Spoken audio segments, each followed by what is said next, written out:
Nimetamani kwa hamu kubwa kuila karamu hii ya Pasaka pamoja nanyi kabla ya kuteswa kwangu. Maana nawaambieni, sitaila tena hadi hapo itakapokamilika katika ufalme wa Mungu.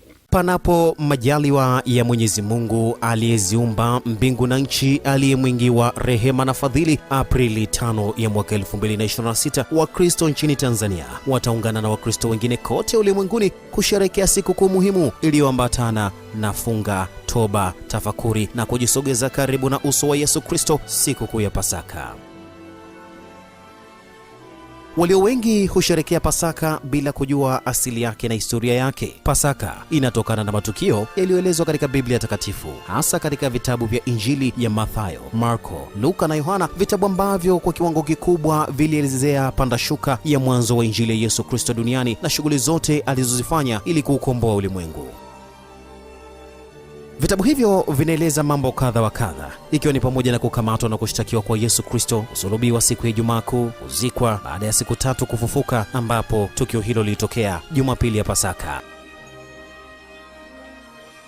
Pasaka ya Kikristo ina mizizi katika Pasaka ya Kiyahudi ambayo inafahamika kwa lugha ya Kimombo kama Passover, ambayo huadhimisha ukombozi wa Israel kutoka utumwani Misri. Yesu alisulubiwa katika kipindi hiki cha Pasaka ya Kiyahudi, na ndio maana sikukuu hizi zina uhusiano wa karibu katika historia na kiimani.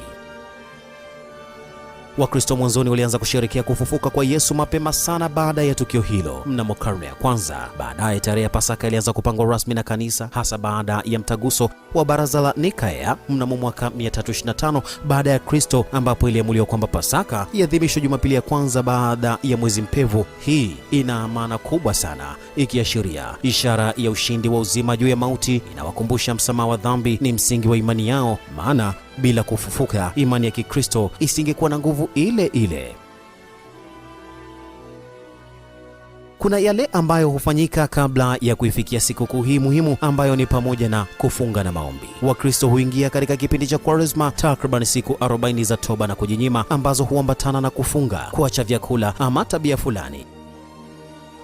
Huongeza muda wa kusali na kutafakari maisha yao ya kiroho, na inapokaribia basi waumini hukusanyika makanisani kwa ibada maalum kwa utaratibu wa Ijumaa Kuu, ambayo hutumiwa kukumbuka kusulubiwa kwa Yesu Kristo. Hii huwa ni siku ya maombolezo, sala na tafakari, ikifuatiwa na Jumamosi ambayo baadhi ya makanisa hufanya ibada za mkesha wa Pasaka.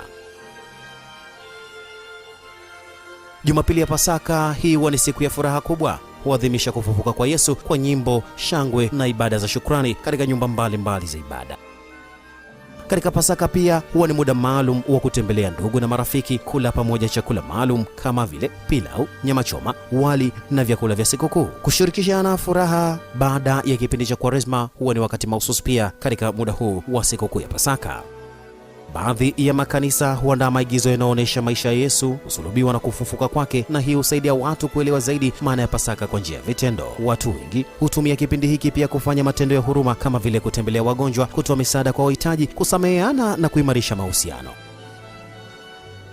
Kwa Tanzania, Pasaka si tu ni sikukuu ya kidini, bali pia ni muda wa kuimarisha imani, familia na mshikamano wa jamii. Ni kipindi kinachochanganya ibada, furaha na upendo wa kweli kwa wengine ndani ya jamii. Naitwa Ibrahim Rojella. Ninakutakia heri ya Pasaka na mabadiliko ya kina ndani ya imani yako, kwa kuhusiana na uhusiano wako wa karibu wewe na Mungu unayemwamini. Njooni kwangu ninyi nyote mnaosumbuka na kulemewa na mizigo, nami nitawapumzisha. Mimi ndimi njia, ukweli na uzima. Hakuna awezaye kwenda kwa Baba ila kwa kupitia kwangu.